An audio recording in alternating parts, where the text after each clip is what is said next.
2012년 인천에서 딸 그리고 사위 이씨와 함께 살고 있었던 60대 장모 정여인은 맞벌이하는 딸을 대신해서 집안 살림과 어린 소녀의 육아를 도맡아주고 있는 상황이었습니다. 아무래도 한 집에 살다 보니 사위와 격이 없이 지내긴 했지만 어느 장모답지 않게 사위 이씨를 대하는 태도가 조금 달랐습니다. 보통 사위와 장모 하면 조금 어려울 수도 있는 사이잖아요. 그런데 이 두 사람은 전혀 그렇지 않았습니다. 그렇다 해서 친근하게 친했던 것도 아니에요. 약간 장모와 사위 느낌이 아닌 시어머니와 며느리 느낌이었습니다. 아침에 딸이 출근하고 사위 이씨가 딱 출근하려고 나오잖아요? 그러면 장모 정여인이 사위를 불러 세우는 거예요. 자네 잠깐 스탑, 일로 와봐. 그리고는 다짜고짜 출근하는 사위를 붙잡고 몸 수색을 시작합니다. 혹시나 사위가 꽁쳐놓은 돈은 없는지, 사위 수중에 돈이 있으면 장모가 다 가져가는 거예요. 왜? 내 딸은 한 푼이라도 더 벌어보려고 저 고생인데 이 돈 가져가서 뭐하게? 이 돈 가져가봤자 자넨 술이나 더 마시나? 그렇게 사위의 비상금까지 다 털어가는 거예요. 당연히 이런 상황에 사위 기분 좋겠습니까? 짜증나죠. 뭐야, 우리 엄마도 안 건드리는데 지가 뭔데 난리야 라고 속으로 생각했겠죠.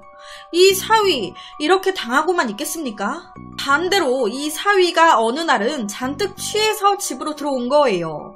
들어오자마자 이 사위 이씨는 바로 장모님 정여인 방으로 들어갑니다. 장모님, 제가 장모님 드리려고 선물 사가지고 왔어요. 자고 있는 장모님 깨워가지고 장모가 자고 있는 그 자리에다가 장모님 사랑해요 하면서 살아있는 미꾸라지를, 장모님 저는 장모님이 해주신 추어탕이 제일 맛있어요. 장모님 이걸로 내일 추어탕 해주세요. 네? 추어탕 해주세요. 완전 술에 꽐라가 돼가지고, 아니 자다가 무슨 미꾸라지 봉변이에요. 장모 씻고만 거예요. 술김에 장모님과 또 한바탕 난리를 피운 사위. 그런데 이게 정말 술김이었을까요?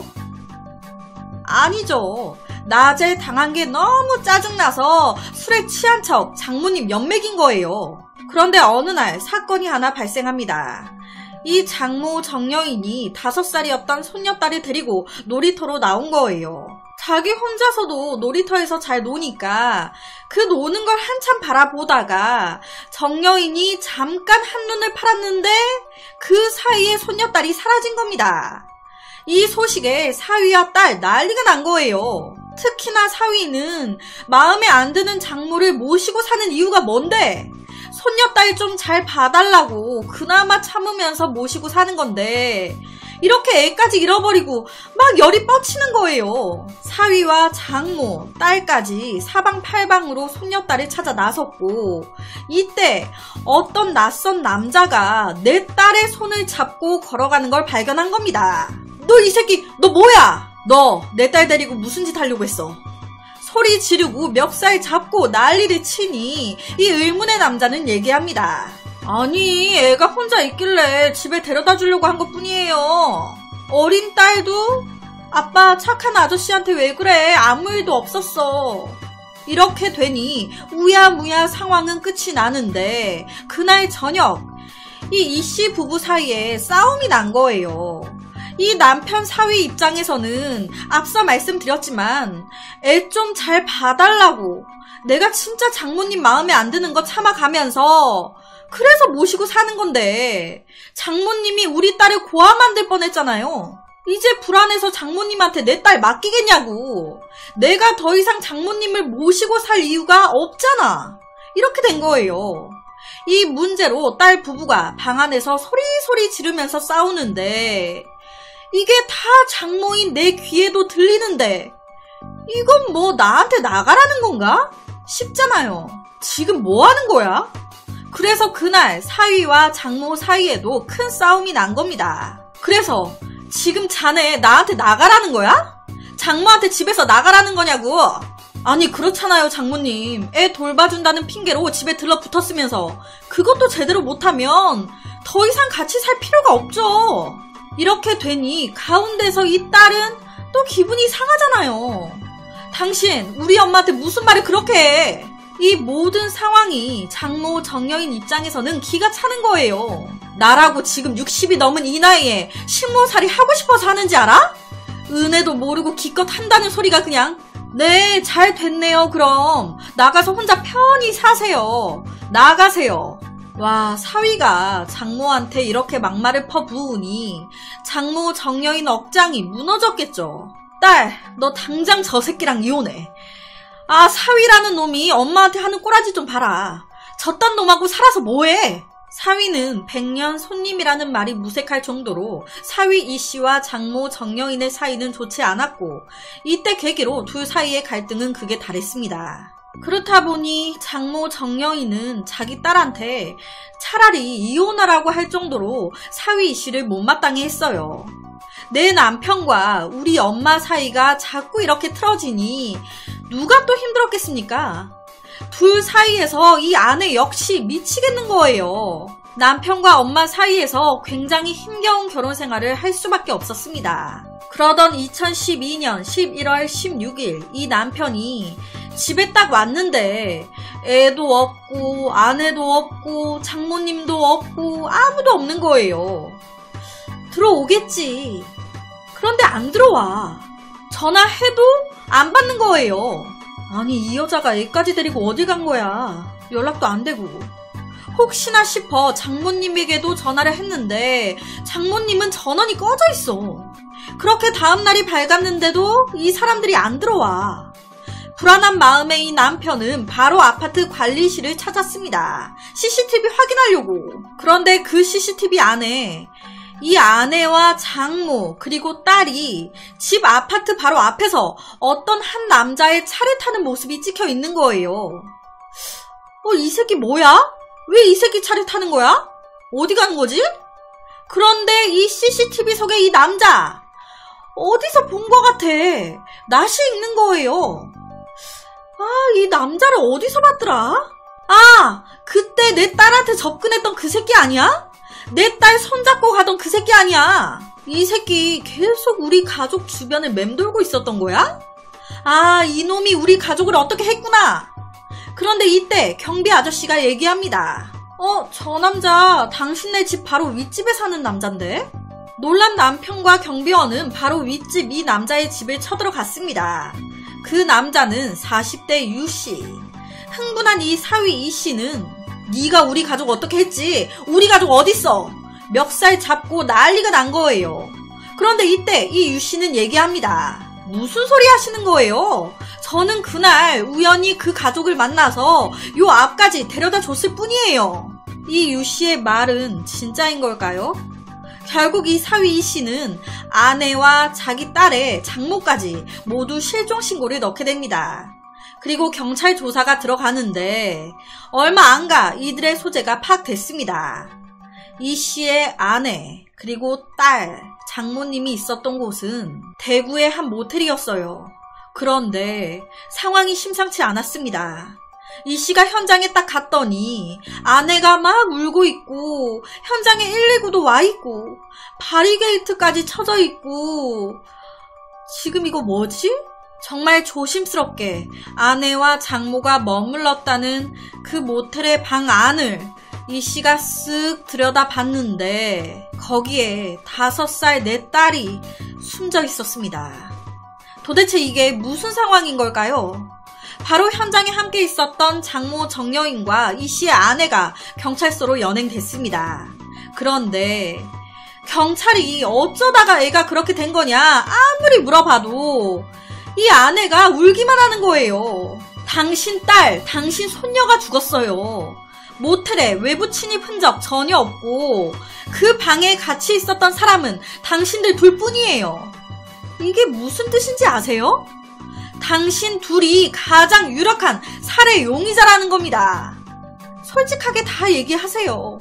경찰이 이렇게 다그치니 이 두 사람은 천천히 입을 열기 시작했는데 와, 참 이 사건이요 충격적입니다. 2012년도에 이 사건이 벌어졌는데 1년 전인 2011년도로 거슬러 올라갑니다. 이때는요, 이 장모 정여인이 딸 집에서 같이 안 살았어요. 그냥 딸 집에 왔다 갔다 하는 정도였단 말이에요. 그날도 그랬습니다. 이 정여인이 딸 집에 이제 저녁에 반찬 가져다 준다고 들렸는데, 아니, 사위는 술에 취해 있고, 내 딸, 우리 딸은 얼굴에 멍이 들고 피까지 흘리면서 어렸던 손녀딸을 안고 울고 있네.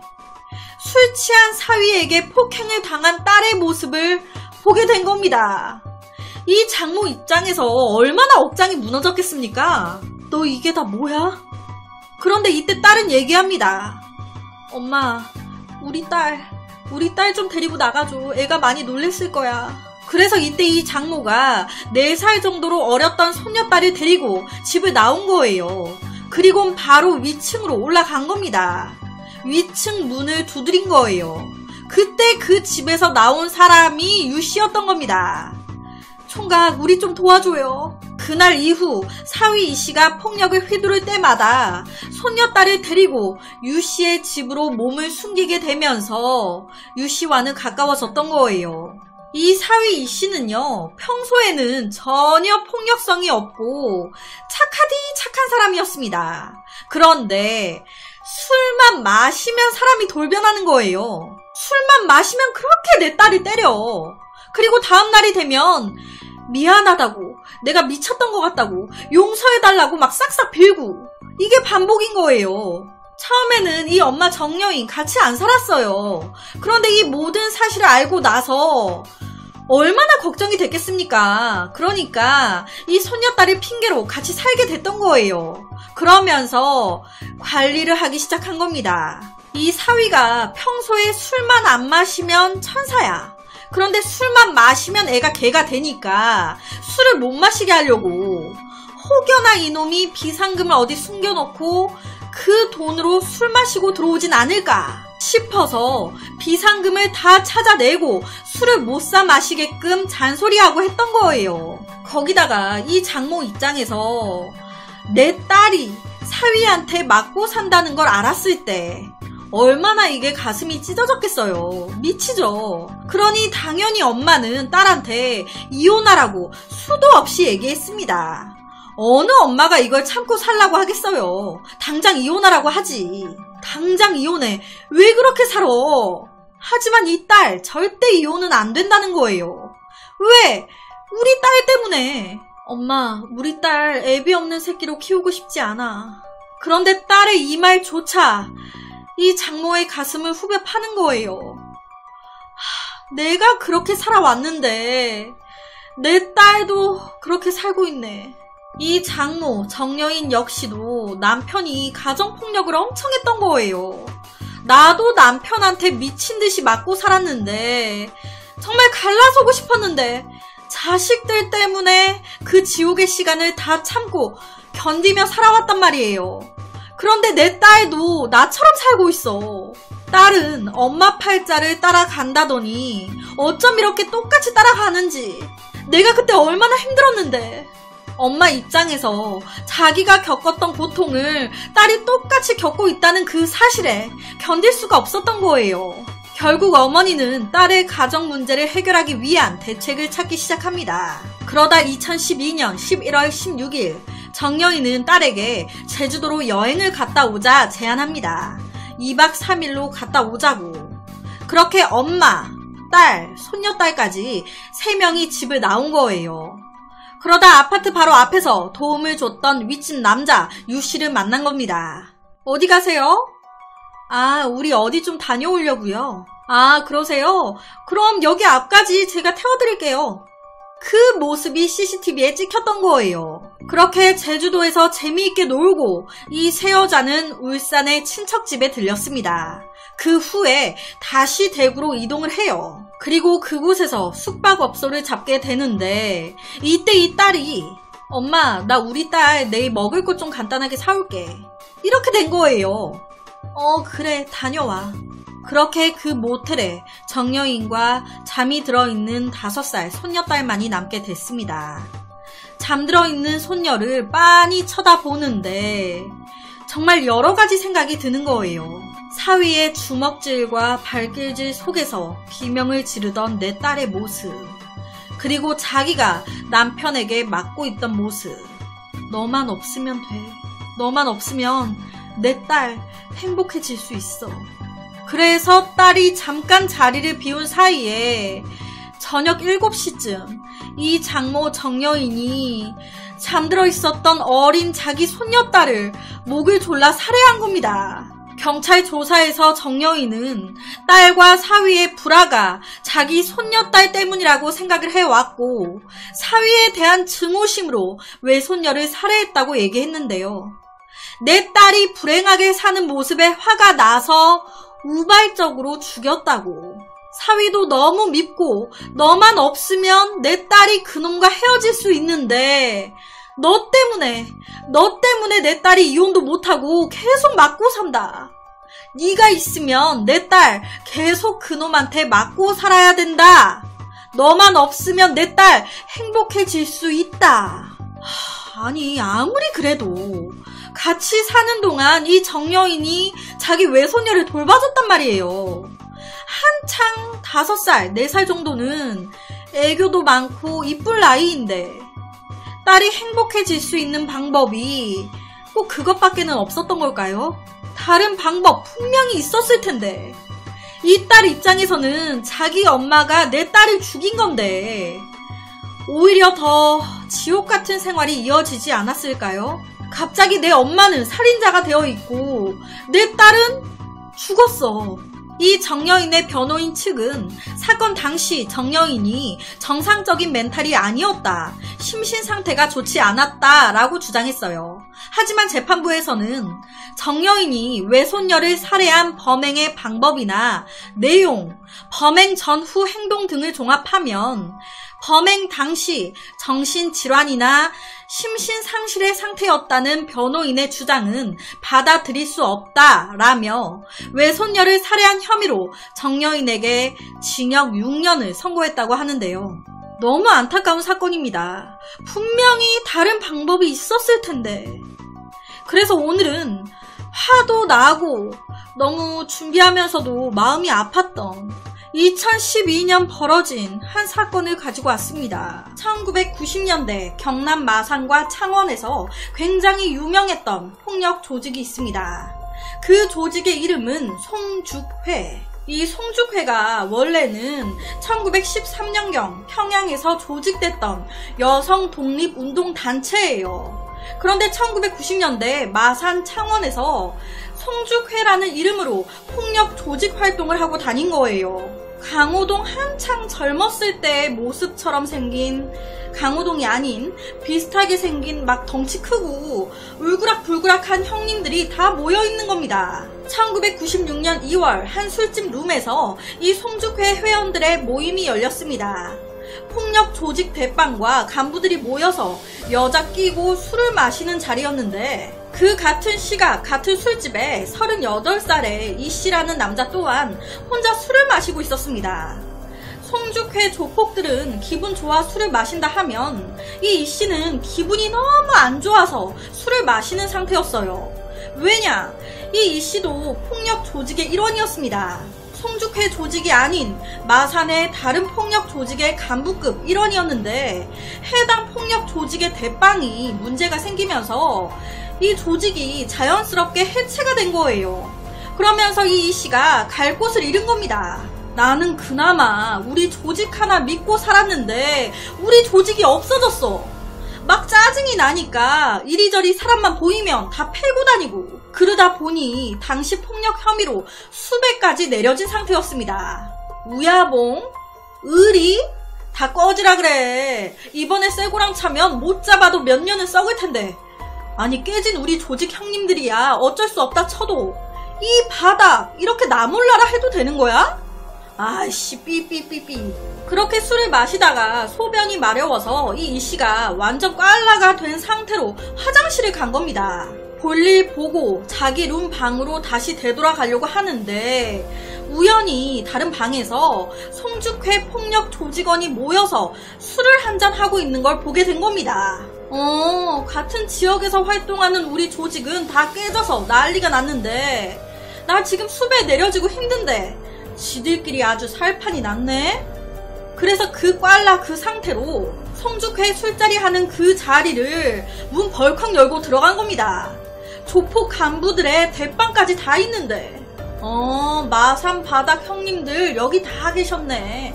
갑자기 이씨가 문을 벌컥 열고 쳐들어오니까 간부들이 들고 일어난 거예요. 너 이 새끼 지금 뭐 하는 거냐고. 이 자리가 무슨 자리인지 알고 깝치는 거야? 너 죽고 싶어? 어디서 건방을 떨고 앉았어? 그랬더니 이미 꽐라가 돼서 상황 파악이 안 되는 이씨. 건방? 형님들이 나한테 고기 한 근을 먹여주기랬어. 옷 한번 사입으라고 용돈 한번 찔러주기랬어. 우리 조직 흩어지고 나서 아는 척이라도 했어? 니들이 선배야?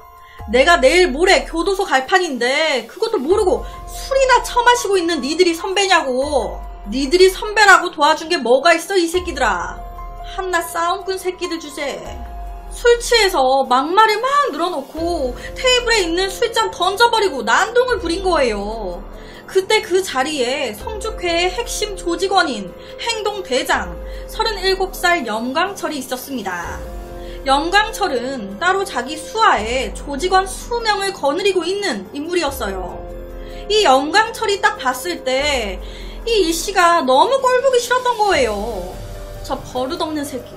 지금 보여드리는 이 옆에가 실제 염광철이에요. 이 염광철이 실제로 이 씨가 선배에게 버릇없이 행동하는 것을 보고 고쳐주겠다면서 2월 18일 자기 수하 조직원들 8명 정도를 부릅니다. 그리곤 허리 위는 찌르지 말고 안전뱅이로 만들어버려. 실제로 이렇게 명령을 내린 거예요. 이런 명령에 밑에 수하들 바로 이 씨를 찾기 시작했습니다. 이 씨의 가까운 측근을 찾아다니면서 이 씨의 행방을 찾기 시작한 거예요. 그러다 이틀 만에 이 씨가 있는 곳을 찾아내게 됩니다. 당시에 이 씨가 집으로 들어가던 길이었는데 사람의 촉이 있잖아요. 뭔가 이상함을 느낀 거예요. 집 쪽으로 올라가는데 뒤가 싸해. 누군가 쫓아오고 있는 것 같아. 그 순간 그 좁은 건물 안에서 염광철의 수하들 8명과 이 씨의 추격전이 이어졌습니다. 하지만 어떻게 따돌리겠어요. 이 씨가 건물 계단 쪽으로 피한다고 들어갔는데 거기서 잡힌 거예요. 그리고 그 8명의 조직원들에게 정말 심하게 맞기 시작했는데 염광철이 지시했잖아요. 허리 밑으로만 찔러서 안전뱅이로 만들어버려. 이 조직원들은 각각 도끼와 회칼을 집어들었고 명령대로 이 씨의 다리 부분을 도끼로 찢고 칼로 찌르고 장애를 만든 정도가 아닌 20여 차례나 넘게 찌른 겁니다. 난도질을 한 거예요. 그러면서 결국 이 씨 사망했습니다. 이 사건이요, 영화도 아니고 실제 있었던 사건이에요. 버릇없이 구는 거 고쳐주겠다며 허리 밑으로만 찔러 안전뱅이로 만들어 라고 지시 내렸다는 것도 무섭고 그걸 실행에 옮긴 부하 직원들의 끝내 사망케 만든 것까지 준비하면서 무섭더라고요. 이 사건 후 얼마 안 가서 7명은 바로 잡혔습니다. 그런데 딱 2명, 지시 내렸던 염광철 그리고 조직원인 최갑조 2명이 안 잡힌 거예요. 아래가 최갑조, 위에가 염광철입니다. 경찰은 이 2명을 잡기 위해 수사에 총력을 기울였습니다. 그런데 똑같은 이 시각 도주한 염광철과 최갑조는 한 남자를 찾아갑니다. 그 남자는 평소에 알고 지냈던 창원 시내 단란주점 주인 허씨. 허씨, 당신이 살인에 직접 가담하진 않고 지시만 내렸다고. 당신이 이 씨를 칼로 찌르라고 했다고. 그렇게 내가 지금 잡혀있는 내 수와 행동대원한테 진술하라고 시켜놨어. 그래서 잡힌다 한들 옥살이를 많이 하진 않을 거야. 내 대신 당신이 잡혀 들어갔다 나오면 내가 뒤는 잘 봐줄게. 그러니까 나 대신 네가 들어가. 회유를 한 겁니다. 당시 허씨는 그냥 단란주점 주인이었어요. 그런데 갑자기 조폭이 와가지고 무서운 눈빛으로 나한테 그런 말을 하는데 누가 대신 감옥에 가고 싶었겠습니까? 이 허씨 어쩔 수 없이 반 협박으로 염강철 대신 잡힙니다. 그런데 잡힌다 한들 옥살이 많이 하지 않을 거라고? 첫 재판에서 무기징역이 나온 거예요. 평생 감옥에서 썩게 생겼는데 뭘 많이 안 해 안 하기를. 무기징역이 딱 떨어지니 이 허씨 입장에서 얼마나 억울하고 무서웠겠습니까? 내가 한 게 아닌데. 어떻게 보면 나도 피해자인데. 와, 그런데 두 번째 이어진 재판에서 20년이 또 나왔네.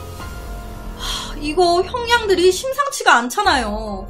그러니까 이 허씨 심경에 변화가 생긴 거예요. 그래서 모든 이런 사실을 경찰에 털어놓게 됩니다. 나도 협박받아서 어쩔 수 없이 거짓 자백을 했던 거라고. 죄를 제가 뒤집어 썼다고. 범인은 염강철이 맞다고. 무려 3년 반 만에 이 사실을 밝힌 거예요. 3년을 엉뚱한 허씨가 감옥살이 한 겁니다. 이 사실을 알게 된 경찰, 늦게라도 이 염강철 잡아 넣어야 되잖아요. 얼마나 더 기가 살아 살고 있겠습니까? 그러니까 바로 수배를 때리고 얼마 안 가 잡았습니다. 염강철과 최갑조가 같이 도망 다니고 있었어요. 둘 다 잡았습니다. 제가 이 사건이 실화가 아닌 너무 영화 같은 거예요. 영화 속에 나올 법한. 다른 조직원이었지만 어찌됐든 같은 폭력 조직 후배가 버릇없이 군다는 이유로 허리 밑으로만 찔러 안전뱅이로 만들어. 그런데 그 수하들이 20여 차례나 넘게 찔러 죽여버렸고, 그러면서 염강철 도망 다니게 되는데 바로 다른 사람 찾아가서 내 대신 들어가라고. 그러니까 그 사람은 허위 자백하고 깜빵에서 무기징역 그리고 20년을 선고받고 3년 썩다가 도저히 안 되겠다 싶어서 모든 일을 자백. 그래서 3년 반 만에 염강철이 다시 잡힌. 60년대나 70년대 폭력 조직은 주로 나이트클럽의 종업원이나 영업부장 같은 일을 하면서 돈을 갈취하는 그런 해결사 정도에 지나지 않았어요. 그런데 경제가 발전되는 80년대 와서는 이 폭력 조직이 건설업에 관여하게 되고 채권, 채무에도 손을 뻗기 시작합니다. 그리고 90년대가 되면서 합법적인 기업을 운영하거나 대형 나이트클럽 같은 곳에 지분을 갖는 기업화 경영으로 변합니다. 90년대의 조폭 운영이 기업화 경영으로 변했어요. 그런데 지금은 2020년이 넘었습니다. 현재 조폭의 발은요, 상상도 못할 정도라고 합니다. 조폭 하면 뭔가 싸움만 하고 다니는, 형님 하면서 싸움질만 할 거라고 생각하지만 현재는 이 조직 폭력의 손이 거의 대부분에 뻗쳐 있다고. 뭐 옆에 기사로도 좀 나왔었고 어디서 주워 들은 것 같기도 해요. 옛날에도 지금도 초중고 청소년들에게 이 폭력 조직원들이 우상화되는 경향이 있습니다. 조직원들을 막 따라다니고 팬레터까지 보내는 애들이 있대요. 영화나 TV 혹은 소설을 보게 되면 폭력 조직 하면 뭔가 검은 정장 깔끔하게 딱 입고, 그리고 그들의 서열이 너무 확실하죠. 후배가 선배한테 되게 깍듯하게 잘하고 다 내 마음대로 다 나한테 맞춰주고 내가 명령 내리면 다 알아서 하고 사람들이 나만 보면 쫄아. 어린 아이들이 봤을 땐 뭐가 있어 보이거든. 꼭 고등학교, 중학교 때 짱, 일진 그들의 학교 생활을 보면 그게 작은 조직폭력단이나 마찬가지 같아요. 내 위주로 돌아가고 내가 해달라는 대로 애들이 다 해주고 애들이 나만 보면 쫄고. 내가 학교를 졸업하고 사회에 나왔을 때도 이런 생활을 누리고 싶어. 멋있어. 막연한 동경을 가지게 되고, 그러다 보니 공부하라는 부모님의 말에 실증을 느끼고, 폭력배들하고 어울려서 놀다 보면 재밌거든. 그 나이 때 하면 안 되는 것들을 할 때 그 재미, 담배, 여자, 폭력 등등. 그 나이 때 하면 안 되는 것을 했을 때의 그 간지, 뭐 이런 거를 좀 느끼는 거죠. 그렇게 청소년기를 보내다 학교 졸업을 딱 하고 나면 되게 그런 건 아니지만 일부는 조폭단에 연루돼 삐끼나 술집 종업원으로 전락하게 되거나, 그런 쪽 일을 하게 되고, 그러다 보니 가운데서 폭력 사건에 휘말리게 되고, 그러다 보니 교도소에 한두 번 갔다 오게 되고, 자꾸만 그쪽으로 자연스럽게 빠져들게 되는 거예요.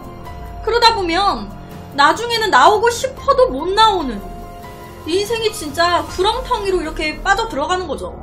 청소년기부터 시작되는 이러한 과정은 결과적으로 학교 폭력이 증가되는 원인으로 이어지고, 더 나아가서는 장래에 이 학교라는 곳이 폭력 조직을 결성하거나 주도적으로 이끌어갈 핵심 간부를 양성하는, 즉 장래의 예비 폭력배들을 양성하는 그런 결과로 이어질 수도 있습니다. 학교라는 곳이 극심한 경쟁 구조 속에서 낙오되면서 이런 현상이 일어나는 것이 사회 구조적인 문제겠지만은, 이것을 막을 방법 강구해야 될 것 같고, 이를 구제할 수 있는 프로그램도 사회적 공감대 속에서 만들어야 될 것 같습니다. 그래서 오늘은 1990년대 일어난 무서운 조직폭력 살인사건에 대한 이야기를 가지고 왔습니다. 1990년경 20대였던 장여인은 이 씨라는 남자를 만나 결혼을 했습니다. 그런데 당시 이 씨가 외동아들로 홀어머니셨어요. 그러다 보니 아들 입장에서는 엄마 혼자 둘 수가 없었던 거예요. 그래서 이 씨는 아내 장여인을 설득해 시어머니를 모시고 신혼 초부터 함께 살게 됩니다. 시어머니 김여인은 며느리에게 살림살이를 하나하나 가르치는 평범한 시어머니였는데요. 그런데 이 시어머니에게는 몹시도 피곤한 일이 하나 있었습니다. 바로 사부인, 장여인의 친정엄마 최여인이 딸을 보겠다면서 아무 시간대나 아무 때나 그냥 들이닥치는 거예요. 이른 아침에 며느리와 시어머니가 아침밥을 준비하고 있으면 띵동 띵동 그냥 쳐들어오는 거예요. 그리고는 어머 너 지금 뭐하고 있는 거니? 너 감기 기운이 있다며. 그래서 엄마가 약 지어왔는데. 사부인 아픈 애를 데리고 뭐 하시는 거예요 지금? 이렇게 극성스러운 사부인 때문에 이 시어머니 김여인은 기가 차는 일이 한두 번이 아니었습니다. 매일 아침 생즙을 손수 갈아가지고 딸 집으로 배달까지 했다 하니 말 다 한 거죠. 당시 며느리 장여인도 외동딸이었어요. 그러다 보니 엄청 끔찍하게 키웠던 거예요. 시집을 보내고 나서도 마음이 안 편해. 그런데 모든 부모의 그런 자식 걱정되는 마음은 이해하지만, 시댁 어머니도 있는데 이렇게 막 매일같이 불쑥 찾아오고 그러면 시어머니도 나름 짜증이 나겠지만, 이 자기 딸, 며느리 장여인도 가운데서 눈치가 보이고 더 힘들어지잖아요. 그런데 이때 최여인은 거기까진 생각을 하지 못했던 것 같습니다. 불도저같이 밀고 들어오는 사돈댁 최여인의 행동에 시어머니 김여인은 점점 짜증이 나기 시작했고 이를 표현했어요. 사돈, 이렇게 계속 오시면 저 불편해요. 그런데 이 사돈 최여인 입장에서는 제가 제 딸 보러 오지도 못합니까? 그쪽 눈치 봐야 돼요? 가운데서 이들의 딸과 아들은 살아난 판을 걷고 이게 해결이 안 되는 거예요. 점점 갈등이 심해져 결국에 어느 사단까지 났냐. 아침에 시어머니 김여인은 아들 먹으라고 부엌에 한식을 쫙 차려놓습니다. 아들 밥 먹어. 그런데 웬걸 거실에 사돈댁 최여인이 무슨 아침부터 부대끼게 무슨 한식이야. 아침엔 가볍게 빵이나 토스트를 먹는 거지. 사위, 딸 여기 와서 빵이랑 커피 먹어. 한 지붕 아래 두 식탁. 이 부부 이런 밥들이 목구멍으로 넘어가겠습니까? 친정엄마 최여인은 딸에 대한 사랑이 아주 각별했습니다. 하루에 2번 이상 꼭 딸과 통화를 해야 되는 거예요. 그런데 딸이 전화를 안 받네? 그럼 바로 사돈집까지 찾아갑니다. 왜? 내 딸한테 무슨 일이 있는 건 아닌지 직접 눈으로 확인하려고. 당연히 시어머니 김여인 입장에서는 이런 사돈의 행동이 달가울 리 없죠. 외동딸, 외동아들을 둔 두 사돈 간의 신경전이 어마어마했습니다. 이 홀어머니들 사이에서 새우등이 터져나가는 건 당연히 장여인과 이씨 부부. 시어머니는 사돈 어른이 마음에 안 드니까 그 딸, 며느리도 마음에 안 들죠. 며느리가 할 줄 아는 것도 없고 도대체 뭘 가르쳐 보낸 거야? 네 엄마는 왜 그런다니? 이 김치 하나 담그는 것도 모르고 어떻게 이런 애가 우리 집에 들어왔어? 시집살이. 이런 상황에 당연히 며느리 장녀인은 분가를 원했어요. 여보, 우리 그냥 분가하자. 당신 어머니만 모시니까 이러는 거 아니야. 나 이렇게 못 살겠어. 그런데 또 아들 입장에서는 평생 아들 하나만 보고 사신 분한테 어떻게 그렇게 해. 분명 분가한다고 하면 엄마 엄청 서운해할 텐데. 그럼 우리 엄마는? 우리 엄마도 나 하나만 보고 살았어. 우리 엄마는 왜 이래야 되는데? 이렇게 부부싸움이 계속되니까 이 남편 이씨가 조심스럽게 자기 엄마 김여인한테 얘기를 한 거예요. 엄마, 내가 직장도 멀고 그렇다 보니 출퇴근도 너무 힘들고 그래서 그런데 이번 기회에 우리 분가하면 안 되나? 그랬더니 엄마 김여인 난리가 난 겁니다. 뭐? 분가를 하겠다고? 며느라기가 너한테 분가하자고 하디? 어떻게 엄마 혼자 두고 너 혼자 분가를 하겠다는 말을 할 수가 있어? 이 엄마를 버리겠다는 거야? 어떻게 네가 나한테 그런 말을 할 수가 있냐? 엄마와 아내 두 여자 사이에서 또 새우등이 터지고 있는 건 남편이자 아들 이씨였습니다. 원래 이 결혼 생활에서 제일 중요하고 제일 신경 써야 되는 사람이 이 남편이라고 합니다. 남편이 어떻게 하느냐에 따라 시어머니와 며느리 이 두 사람의 사이가 좋아지냐 안 좋아지냐 이게 결정될 정도라고 해요. 만약에 시어머니가 내 아내를 싫어해. 그런데 그 상황에서 남편이 아내를 커버해주겠다고 엄마 내 아내한테 이렇게 말하지 마. 엄마 내 아내한테 이렇게 하지 마. 엄마 내 와이프한테 전화하지 마. 와이프 편을 들게 되면 고부 갈등이 더 심해지는 거예요. 자기 새끼 욕은 못한다고 이상한 기집애 하나가 들어와가지고 우리 착한 아들 이상해졌다고 이렇게 또 될 수 있는 거라. 오히려 시어머니가 내 아내를 싫어하면 괜히 안 그랬는데도 엄마 아내가 엄마 갖다 주라고 이런 거 챙겨주대. 혹은 내가 엄마한테 요새 전화 많이 하잖아. 자꾸 아내가 어머니한테 전화하라고 하도 닥달을 해서 한다니까. 등등. 나보다 내 아내가 엄마한테 더 신경 쓰고 있어. 내가 요새 엄마한테 잘하잖아. 그게 다 아내 때문에. 내가 아내 때문에 더 신경 쓰게 된 거야. 뭐 어머니 앞에서만이라도 나나 와이프나 우리 엄마가 1순위야 느껴질 수 있게. 뭐 둘이 있을 때는 어쩐지 몰라도 뭐 좀 그런 식으로 아내가 잘 보일 수 있게 뭐 그렇게 하는 게 좋다고 하더라고요.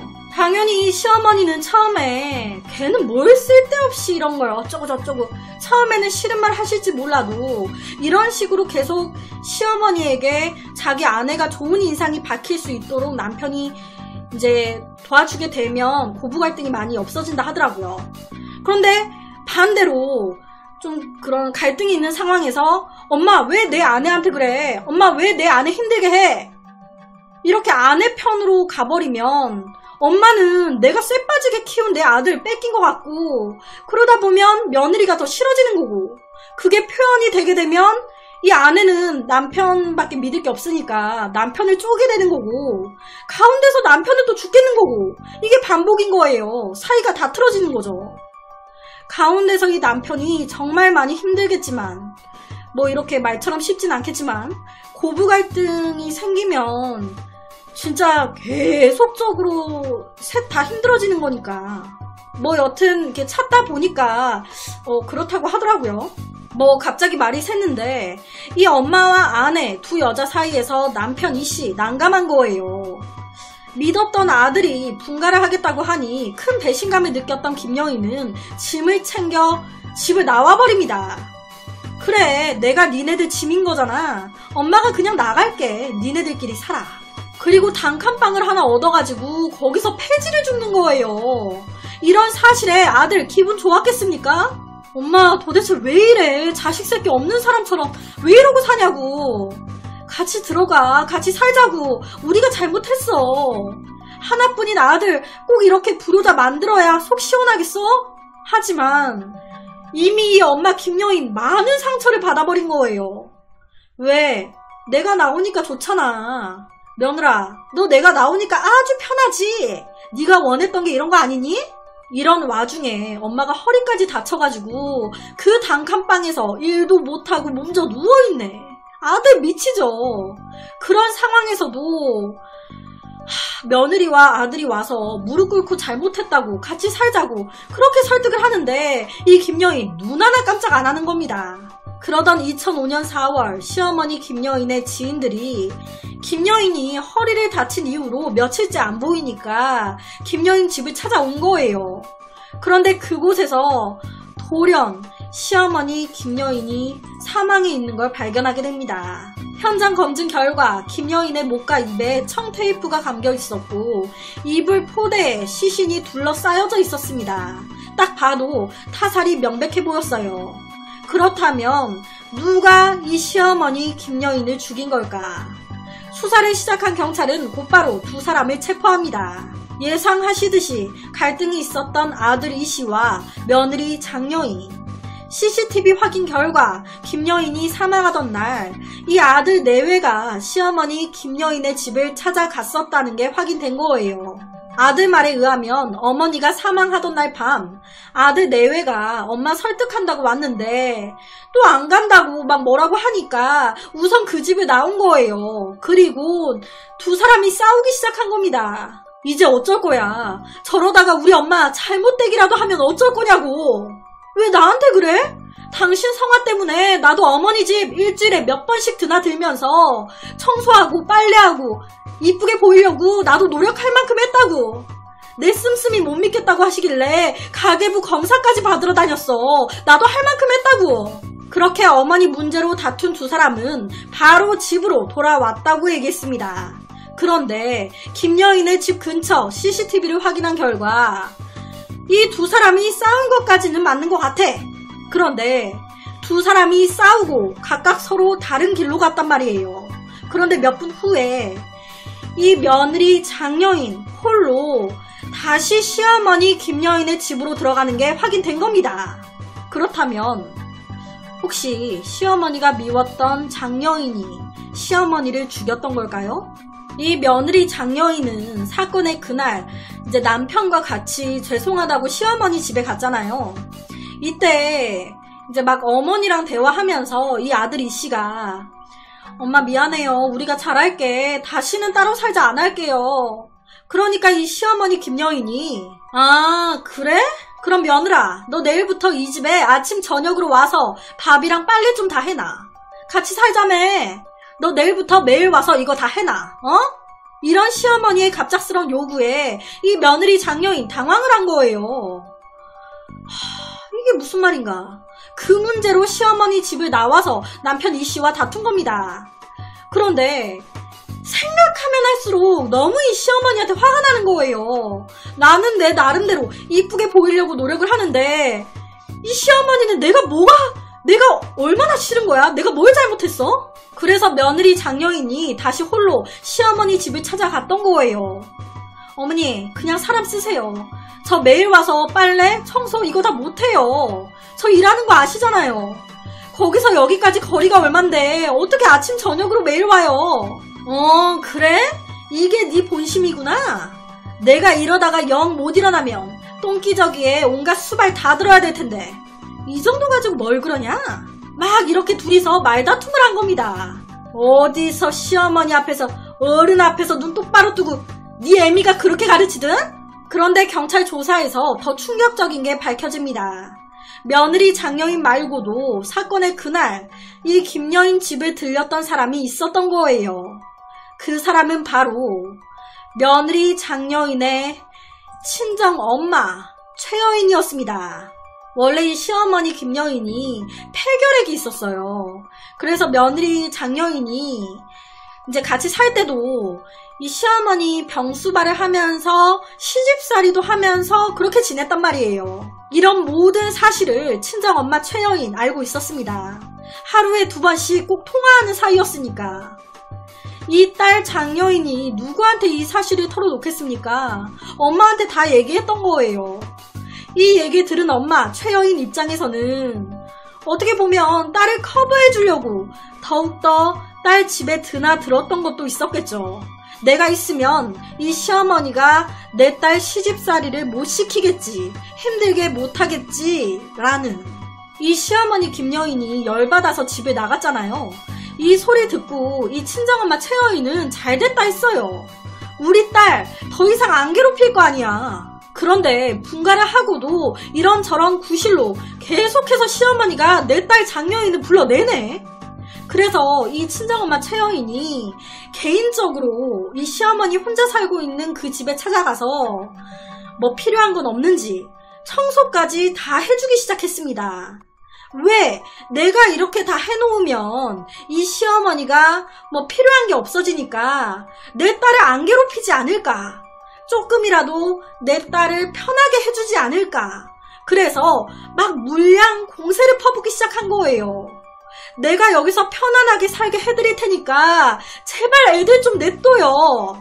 내 딸을 고생시키는 시어머니 김여인에 대한 친정엄마 최씨의 원망은 갈수록 깊어졌습니다.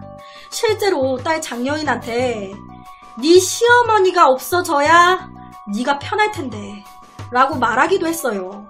그러다가 사건의 그날 4월, 이 최여인이 사돈 김여인의 집을 방문했는데 이 사돈 김여인이 나를 못 알아보네. 이 시어머니 김여인 치매가 온 거예요.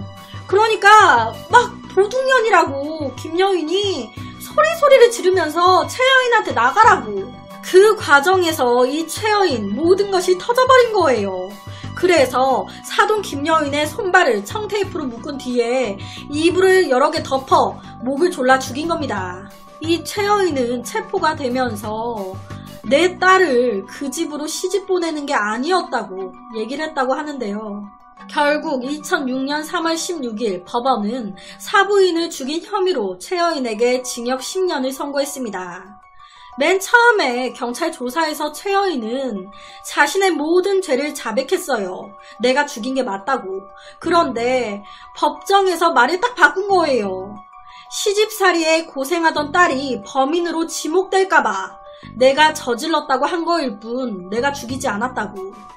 변호인도 구체적인 물증도 없이 범행을 저지를 힘도 없는 최여인의 자백에만 너무 의존했다고. 그렇게 주장을 하긴 했지만 명백한 CCTV나 여러가지 증거들이 나오면서 최종적으로 징역 10년이 나왔습니다.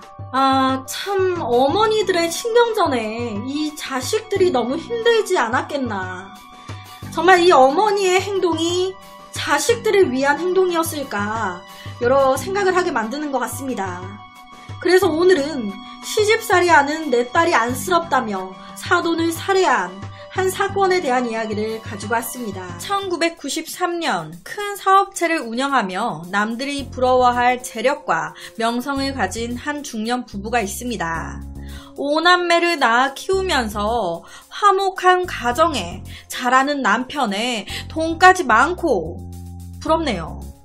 남편 정씨는 상당한 재력에 지역 유지로 각종 사회활동을 하며 지역에선 꽤 유명한 인물이었습니다. 주변 사람들이 그렇게 정씨한테 이번에 지방선거 한번 나가보라고, 무조건 될 거라고 하도 부추겨서 지방선거까지 준비할 정도로 이미지도 좋은 사람이었습니다. 이 집안의 사모님인 김여인 또한 딱 봐도 고급스러운 외모에 조곤조곤한 말투에 사모님 포스가 딱 풍겼어요. 그러던 1993년 2월 이 두 사람의 5 자녀들 중에 한 명인 아들 석훈씨가 결혼하고 싶은 여자가 있다고 상견례 자리를 요청한 겁니다. 당시 34살의 아들 석훈씨는 유명한 대학 석사 과정을 마치고 대기업에 다니고 있던 상태였어요.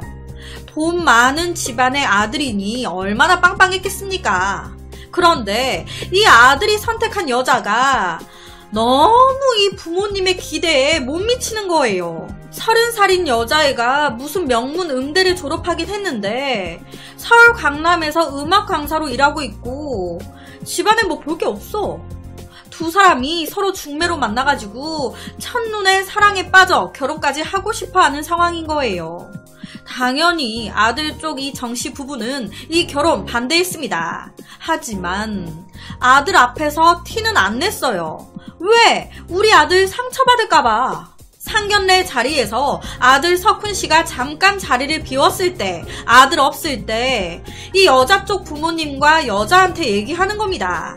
이 결혼 분수 안 맞는 거 아시죠?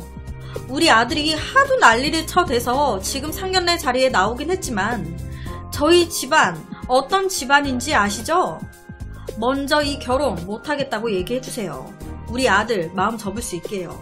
아들 없을 때 이렇게 얘기하고 아들 있을 때는 하하 호호 이런 모습에 이 딸 가진 부모 얼마나 기가 찹니까? 결혼 시작부터 뭔가 심상치 않은 분위기. 이 정씨 부부는 아들이 헤어지길 바랬지만 마음처럼 쉽지 않아 아들은 자신이 선택한 최여인과 결혼까지 진행을 하게 됩니다.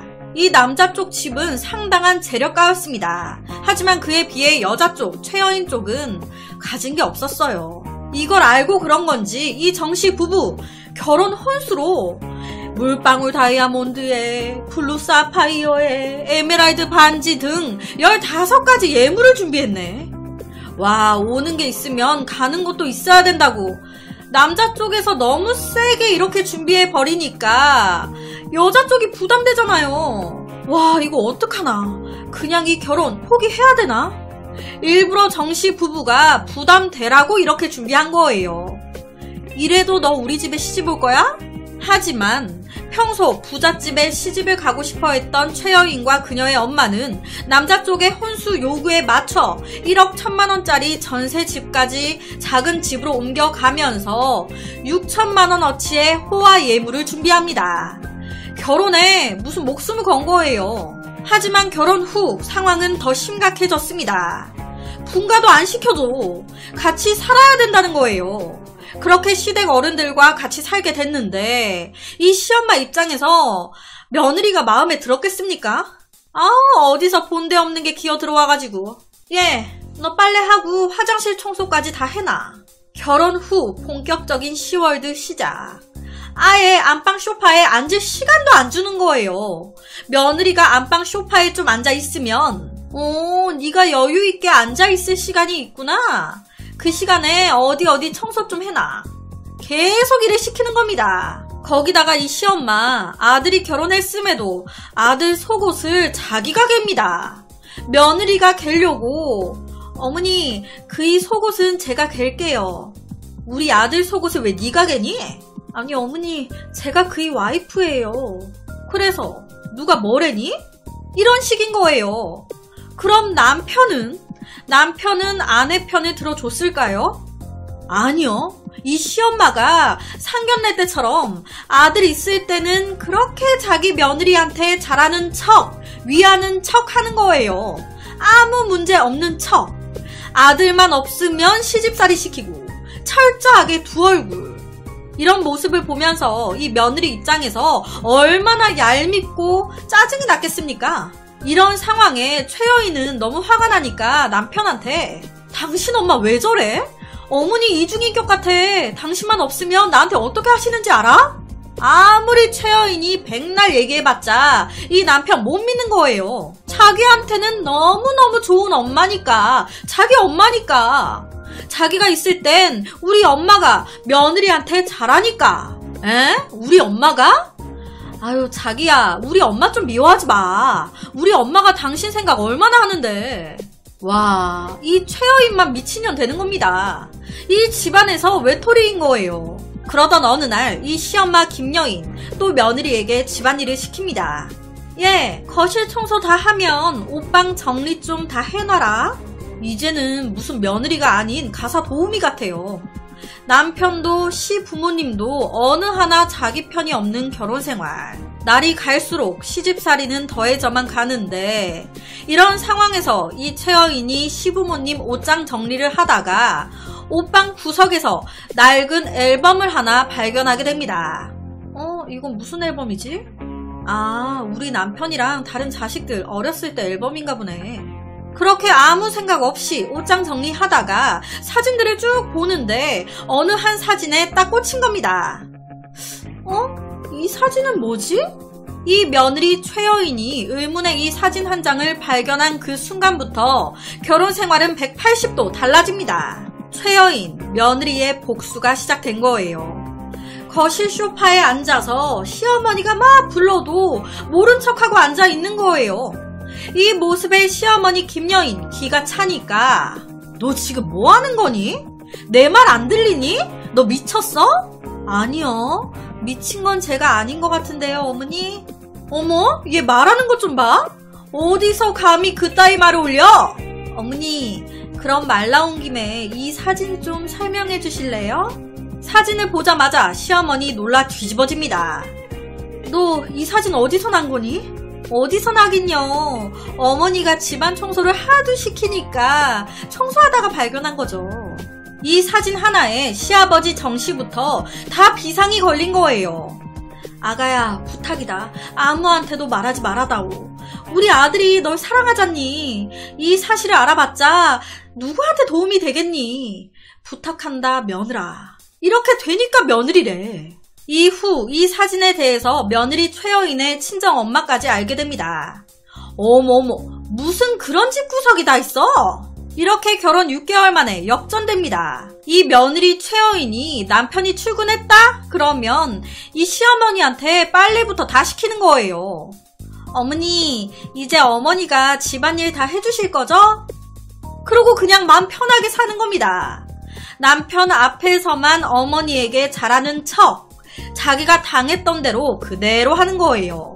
하지만 언제까지 남편에게도 숨기겠습니까? 남편이 일하다가 중간에 집에 딱 들어왔는데 며느리인 내 와이프는 소파에 앉아서 커피나 처마시고 있고 우리 엄마가 화장실에서 손빨래를 하고 있네. 지금 이거 무슨 상황이야? 난리가 난 겁니다. 우리 엄마가 왜 여기서 이러고 있어? 우리 엄마 지금 뭐 하고 있는 거냐고? 아, 내가 다 알아버렸거든. 당신 집안 비밀. 그 사실에 이 남편도 꼼짝을 못하는 거예요. 이렇게 되니 아싸 싶었던 이 모녀 최여인과 그녀의 엄마는요, 대놓고 시부모님과 남편에게 돈까지 요구합니다. 그리고 집안에 대소사가 있으면 이 친정엄마는요, 자기 딸을 시댁에 보내지도 않아요. 딸, 거기 나와서 엄마 집에 있어. 니네 시댁에 있어봤자 눈치밖에 더 보니? 거기 나와서 엄마 집에서 쉬다가. 완전히 약점 하나 딱 잡고 배짱 부리는 거예요. 앞서 말씀드렸지만 이 시아버지 정씨는 지역 유지로 선거까지 출마할 생각이었습니다. 그런 상황에서 며느리가 이 비밀을 폭로한다? 와, 그러면 복잡해지는 거예요. 그래서 이 시부모님의 아들까지 가족들이 다 이 며느리에게 맞춰줄 수밖에 없었던 겁니다. 하지만 이 아들 입장에서 자기 와이프 때문에 자기 아빠 엄마가 눈치 보고 사는데 마음이 편했겠습니까? 엄마가 가사 도우미 마냥 며느리를 받들고 살면서 집안일을 다 하고 있는데 열받잖아요. 나 이렇게는 더 이상 못 산다. 그래서 1993년 2월에 결혼했는데 1993년 12월에 이혼을 요구합니다. 야, 너 이제 끝이야. 위자료 1억 5천만 원까지 플러스해서 이혼 소송을 낸 거예요. 이 남편 쪽에서. 이런 상황에 며느리 최여인 기가 막힌 겁니다. 누가 누구한테 위자료를 청구해? 미쳤어? 내가 피해자라는 거 몰라? 니들이 나한테 사기친 거잖아. 난 사기 결혼 당했다고. 도대체 이게 무슨 말인 걸까요? 알고 보니까 맨 처음 옷장에서 이 최여인이 옛날 사진 앨범을 발견했잖아요. 그걸 아무 생각 없이 구경하다가 한 사진에 꽂혔습니다. 그 사진은 시아버님과 어머님, 그리고 가운데에 있는 꼬마애가 우리 남편인 것 같은데. 그런데 우리 남편을 안고 있는 이 가운데 이 여자는 또 누구지? 아무 생각 없이 그 사진을 빼서 사진 뒤쪽을 딱 봤더니 뭐가 적혀있네. 아내와 처제, 그리고 아들과 함께. 뭔가 이상함을 느낀 최여인은 그 사진을 들고 한 사람을 찾아갔습니다. 그 사람은 바로 제일 처음 최여인과 아들을 소개시켜줬던 중매쟁이. 중매해줬던 사람을 찾아가서 물어본 거예요. 이거 사진 뭐예요? 그랬더니 그때 이 중매쟁이가 모든 걸 얘기해준 겁니다. 사연인 즉슨 1970년도에 이 아들 석훈 씨를 낳고 친모가, 진짜 엄마가 얼마 안 가 세상을 떠난 겁니다. 이 아버지 정씨 혼자 아들을 키워야 하는 상황이 된 거예요. 당시에 이 시어머니인 김여인은 이 정씨에게는 처제가 되는 사람이었습니다. 그러니까 이 처제인 김여인 입장에서는 자기 언니가 정씨와 결혼한 거예요. 이제 언니가 정씨와 결혼 생활을 하다가 이제 석훈씨 이제 아들을 낳았는데 얼마 안 가서 언니가 죽은 겁니다. 당시에 이 김여인은 이제 이혼하고 이 언니와 그리고 정씨 이렇게 다 같이 살고 있었어요. 이 처제인 김여인이 어렸던 조카 석훈씨를 많이 돌봤습니다. 그런데 갑자기 언니가 죽게 되면서 이 처제 김여인이 더욱더 어렸던 조카 석훈씨를 많이 돌보게 됐던 거예요. 이렇게 되니 이 정씨 주위의 가족들이 이 정씨한테 형님 잘 생각해보세요. 어떤 여자가 제 자식처럼 키우겠냐고요. 어차피 핏줄인데 남들보다 낫지 않겠어요? 당연히 이런 주위 가족들의 말에 이 정씨는 좀 그렇잖아요. 주위 사람들 눈도 있는데 그리고 처제인데. 하지만 이 주위 가족들이 아니 얼굴도 비슷해서 남들은 잘 알아보지도 못할 거예요. 애를 위해서도 정씨를 위해서도 이게 낫다니까. 우리만 입 다물고 있으면 아무도 모를 거예요. 형님 이번에 김여인과 석훈이 데리고 같이 서울로 이사해서 새롭게 시작하세요. 그렇게 두 사람은 형부와 처제 사이에서 부부의 연으로 다시 시작하게 됐던 겁니다. 그 후에 24년 동안 더 자녀를 낳아서 평범한 가정처럼 산 거예요. 그런데 이 사실을 며느리가 알게 됐고 며느리는 다시 자기 친정엄마한테 알린 건데 이 며느리 집안에서는 상견례 때부터 기분이 상해 있었던 상황이었단 말이에요. 집안 수준이 안 맞다느니 우리 집 사정 뻔히 알면서 말도 안 되는 혼수 요구했지. 마음이 상할 대로 상해가면서 딸을 시집 보낸 거였는데 뭐야? 형부와 처제가 결혼하는 짐승만도 못한 집안에 속아서 깨끗한 내 딸을 보낸 거야? 지네들이 더 콩가루면서 우리 집안을 그렇게 무시했던 거야? 아, 내 딸 사기 결혼당했네. 그래서 시어머니 최여인의 시아버지 정씨까지 약점을 딱 잡고 흔들기 시작했던 겁니다. 이 모든 상황에 아들 석훈씨는 기가 찬 거예요. 이대로는 안 된다. 엄마 이건 아니지. 엄마가 왜 눈치를 봐.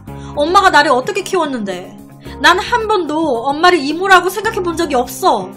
나 이혼해도 괜찮으니까 우리 그냥 마음 편하게 살자. 그렇게 93년 12월 부인이 사망한 후에 형부와 처제가 결혼한 건 문제가 되지 않는다며 이혼 및 1억 5천만 원 위자료 소송을 낸 남편 측과 사실관계를 알리지 않아 사기 결혼이었다며 맞소송을 낸 아내 측. 과연 법원은 어떤 결과를 내렸을까요? 재판부는 결혼 파탄의 책임, 아내와 처가 쪽이 훨씬 크다고 판단했습니다. 아내가 사망한 다음 이루어진 형부와 처제의 결혼은 관습법상 가능한 형태이고 이모이자 어머니가 석훈씨를 포함 5남매를 훌륭하게 양육하고 자녀들에게 사랑과 존경을 한몸에 받고 있음에도 불구하고 아내와 처가 쪽에서 이를 문제 삼아 며느리로서 아내로서의 도리와 내조를 거부한 채 가정 불화를 자처했다고 판단한 겁니다. 단 남편 쪽에서도 과다한 혼수를 요구하고 부부 관계 회복을 위해 노력하지 않은 점 등을 지적해 위자료는 1억 5천이 아닌 5천만 원으로 결론 내려졌다고 하는데요. 참 본처가 죽고 처제와 결혼을 한 건데 이것도 솔직히 쇼킹한데 그걸 또 빌미로 협박한 아내 쪽도 기가 막히고 여튼 법원에서는 관습법상 문제가 없다고 판단했다 하고 결론이 이렇게 났다고 하니 그래서 오늘은 새삼 늘 느끼지만 세상에는 정말 별의 별일이 많구나 라는 걸 다시 느낀 한 사건을 가지고 왔습니다. 여러분 오늘은 제가 요 근래 계속 죽이고 살리고 좀 격한 사건들을 많이 다룬 듯해서 오늘 사건은 이전의 사건들에 비해서는 조금 가볍게 들으실 수 있는 약간 뭐야? 참내 세상에 별의 별일이 다 있네 싶은 황당한 사건을 하나 가지고 왔습니다. 1994년 12월 30일 오후 11시 20분 중 당시에 공군 모 부대 소속이었던 27살 김씨는 12월 30일이잖아요. 연말 파티 해야지. 그래서 김씨가 한껏 꾸미고 나와서 원씨와 함께 서울 신촌역 부근에서 술을 한 잔 거하게 마셨습니다. 신나게 놀고 지금까지 묵혔던 모든 감정을 싹 다 이 세월에 실어 보내자. 그렇게 한참 놀다 이 두 남자는 이제 집으로 돌아가려고 택시를 잡아 타게 되는데요. 이때요, 이 김씨와 원씨가 너무 취한 상태였어요. 뭐 요새도 그렇지만 택시 기사분들 술 너무 취한 사람들 태우기 좀 꺼려 하잖아요. 차 안에서 오바이트하고 난리를 치니까. 이때 택시 기사였던 33살 이씨 역시 마찬가지였습니다. 제발 진상만 타지 마라 하면서 손님 태우려고 이리저리 돌아다니는데 택시 타려고 손을 흔들고 있는 김씨와 원씨 일행을 발견한 겁니다. 가겠습니까? 딱 봐도 완전 꽐라인데 그냥 모른 척 그냥 가려고 했단 말이에요. 그런데 이 김씨 이걸 눈치챈 건지 갑자기 이씨의 택시 앞으로 뛰어듭니다. 아, 택시 양반 세우라고. 갑자기 택시 앞으로 뛰어드니까 어떡해요. 너무 놀란 이씨 택시를 세우게 되잖아요. 와, 이렇게 이 새끼들이 내 택시를 타네. 그렇게 어쩔 수 없이 뒷좌석에 완전히 꽐라가 된 원씨와 김씨를 태우고 출발한 이씨. 아이씨, 재수 더럽게도 없네. 아, 어디까지 가세요? 그랬더니 김씨가 얘기합니다. Go my is home. 오금동, you know? 오금동, my home. 영어라곤 고스톱밖에 모르게 생긴 놈이 영어 쓰기는. 이 이씨 그냥 다 마음에 안 드는 거예요. 딱 보니 이 새끼들 완전 꽐라인데 내가 뭔 말을 해도 못 알아듣겠구만 싶으니까 막말을 하는 겁니다. 그렇게 오금동으로 막 달리던 이씨는 이때가 1990년대잖아요. 이때는 택시 기사들이 이 손님 저 손님 같이 태우는 걸 많이 했을 때예요. 그러다 보니 이 이씨가 짜증이 나니까 다른 손님을 한 명 더 태운 겁니다. 그 손님은 집으로 돌아가려고 택시를 잡았던 당시 30대 정여인. 그렇게 이씨의 택시 안에 택시 기사인 이씨, 그리고 바로 옆좌석에 정여인, 그리고 뒷좌석에 꽐라가 된 원씨와 김씨, 이렇게 4명이서 출발을 하게 된 거예요. 택시 앞좌석에 정여인이 타자마자 김씨는 얘기합니다. 우먼이네? 기집애들이 밤 늦게까지 술이나 처마시고 다니고 말이야. 세상이 오 마이 갓. 아니, 이상한 남자가 시비를 트니까 자기가 뭐 내가 술을 마시고 다니든지 말든지 뭔 상관이야. 뭐 자기가 내 술값 한번 내주기로 했어 뭐랬어? 왜 난리야? 정여인 기분 나쁘잖아요. 에? 뭐라고 하시는 거예요? 그랬더니 운전기사 이씨가 말립니다. 아우, 아가씨가 참아요. 저런 사람 상대해봤자 괜히 입만 아파요. 되지도 않는 콩글리시 가지고 영어 한다고. 아유, 진상.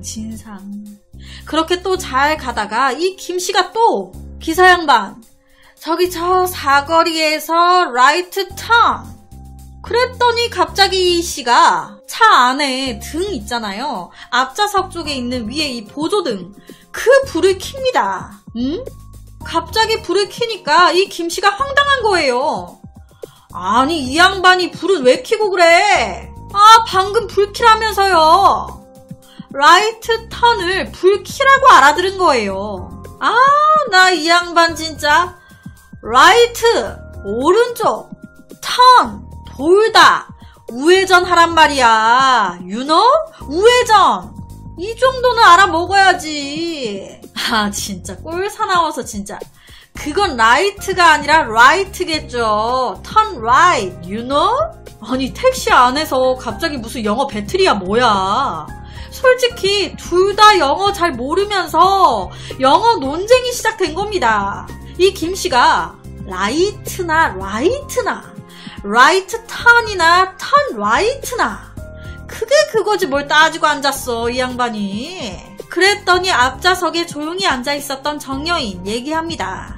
아니에요. 라이트하고 라이트는 발음이 달라요. 그리고 영어는 우리말하고 어순이 틀려서 동사 턴이 먼저 오고 그리고 그 다음에 라이트가 와야 맞아요. 뭐야? 와, 어쩜 이렇게 기가 막히게 이 정여인 직업이 중학교 영어 선생님이었던 겁니다. 딱 중간에서 찝은 거예요. 이렇게 되니 이 김씨 뻘쭘하잖아요. 앞좌석에서 기사하며 이 여자하며 지금 뭐 하는 거야? 이런 상황에 택시기사 이씨가 또 한 방을 매깁니다. 그건 고등학교만 나와도 다 아는 거라고요. 차라리 모르면 안 쓰는 게 낫지. 괜히 되지도 않는 콩글리시 썼다가 국제적 망신이나 당하지 마세요. 이 말에 김씨 욱한 거예요. 뒷좌석에 있던 김씨가 야, 이 새끼야. 그래, 나 중학교밖에 못 나와서 무식하다. 어쩔래? 여기가 한국이지 미국이냐, 이 새끼야? 너 오늘 죽었어, 이 새끼야. 운전하고 있었던 이씨의 머리를 막 때리기 시작한 거예요. 안 그래도 짜증나는데 김씨가 폭행까지 하니까 이 택시기사 이씨도 열받잖아요. 잘 가다가 갓길에 차를 세운 겁니다. 야, 이 새끼야, 쳤어? 그래, 쳤다. 어쩔래, 이 새끼야. 가운데서 이 정여인은 어떡해요. 갑자기 남자 둘이서 싸우니까 당황을 해가지고 왜 그러세요? 그러지 마세요. 말리고. 그런데요, 지금 잊혀지고 있는 한 남자가 더 있죠. 바로 김씨의 일행 원씨. 이 원씨가 택시 타자마자 얼마 안 돼서 골아 떨어진 상태였어요. 이 모든 상황을 전혀 모르고 자고 있었는데 몸싸움이 나고 소리 지르고 시끄러우니까 깬 거예요. 뭐야, 이거 무슨 상황이야? 당시에요, 이 원씨는요, 나이가 40살이 넘은 남자였습니다. 라이트 턴 김씨는 27살, 일행인 원씨는 42살, 나이 차이가 몇 살인데 이 싸움을 말려도 모자를 판에 자다가 깬 원씨, 김씨와 같이 손잡고 택시기사 이씨를 막 때리기 시작합니다. 이 택시기사 이 새끼 손 좀 봐줘야겠어. 이 새끼가 기사면 기사답게 운전이나 똑바로 할 것이지 길도 모르는 게 뭔 영어 가지고 아는 척이야? 아니, 먼저 영어 쓴 게 누군데? 그리고 너 아까부터 이 새끼 저 새끼 하는데 너 몇 살이야, 이 새끼야? 딱 봐도 나보다 어려 보이는 새끼가? 그렇게 택시 안에서 원씨와 김씨가 택시기사를 막 때리고 택시기사도 막 같이 싸우고 난리가 난 거예요. 그런데 이때 흥분한 김씨가 갑자기 품 안에서 뭔가를 꺼냅니다. 야, 이 새끼야, 너 내가 누군지 알아? 총을. 우리나라 총 소지 안 되는데. 당연히 이때 김씨가 꺼낸 건 일반 총이 아닌 가스총. 이 작은 택시 안에서 김씨가 택시기사 이씨한테 가스총을 들이밀면서 너 내가 죽여버린다고. 이런 상황에 택시기사 이씨는 또 가만히 있겠습니까? 처음에만 살짝 쫄았다가 이대로 가만히 있으면 안 되겠다 싶으니까 김씨가 가지고 있었던 가스총을 뺏는다고 또 막 몸싸움을 하다가 그 밀폐된 차 안에서 가스총이 발사된 겁니다. 그러면서 당시 차 안에 있었던 이씨, 김씨, 원씨, 정여인까지 모두 기절을 한 거예요. 다행히도 이때 도로 갓길에 택시 한 대가 덩그러니 서 있고 그 안에 사람들이 다 쓰러져 있으니까 길 가던 사람들이 발견해서 바로 경찰에 신고가 됐습니다. 당연히 가스총을 발사한 김씨, 폭행한 원씨 둘 다 모두 구속이 됐다고 하는데요. 벌은 어떻게 받았는지 모르겠어요. 사건에 대한 기사만 있더라고요. 제가 추후에 알게 되면 이 영상의 더보기란에 적어놓도록 하겠습니다. 참, 싸움의 원인이 어이가 없죠. 라이트 턴 라이트 때문에 싸운 거예요. 영어 때문에. 아니, 둘 다 솔직히 못하면서 누가 누구한테 서로 지적이야. 괜히 서로 피곤해지잖아요. 술을 좀 곱게 먹든가. 그놈의 술. 이 원씨와 김씨가 경찰서로 연행되고 나서도 계속적으로 내가 누군지 아냐고 취해가지고 계속 이상한 말을 하면서 경찰서 안에서도 의자를 던지고 치인상을 그렇게 부렸다고 하는데, 제가 미국에서 짤을 하나 봤어요. 미국에서 어떤 청년이 운전하고 가다 경찰에 잡힌 거예요. 그 청년이 차에서 내리면서 경찰한테 우리 아빠가 누군지 알아? 그러니까 경찰이 왜 네 엄마가 얘기 안 해주든? 사이다. 우리 아빠가 누군지 알아? 왜 네 엄마가 얘기 안 해줘? 그래서 오늘은 1994년 벌어진 택시 안에서 영어 지적했다고 싸움나고 가스총까지 발사한 어이없는 라이트 턴 라이트 사건을 가지고 왔습니다. 경남 진주에서 2004년 처음 만나 연애를 시작한 51세의 김씨와 초등학교 교사였던 43세 정여인이 있습니다. 이 두 사람은요, 나이가 있다 보니 사귄 지 얼마 지나지 않아 바로 동거까지 들어가게 되는데요. 겉으로 보기에는 아무 문제 없는 평범한 커플처럼 보였지만 사실 이 김씨는 유부남이었습니다. 두 집 살림. 본처 몰래 이 집 갔다 저 집 갔다 하면서 연애질을 하는 거예요. 초기에 동거를 시작할 때는 둘 나름대로는 행복했습니다. 초등학교 교사였던 정여인이 학교에서 짜증나는 일이 있으면 김씨한테 하소연도 하고, 그런데 이게 한 달이 지나고 두 달이 지나고 시간이 점점 지나면서 이 김씨가 집착을 하기 시작하는 거예요. 그렇다고 뭐 솔직히 집착할 만큼 정여인을 좋아해서 바로 자기 본처와 이혼한 것도 아니에요. 이혼할 거야, 조금만 기다려줘 하면서 이혼은 안 하고 계속 두 집 살림은 하면서 정여인한테 집착은 집착대로 점점 하기 시작하는 겁니다.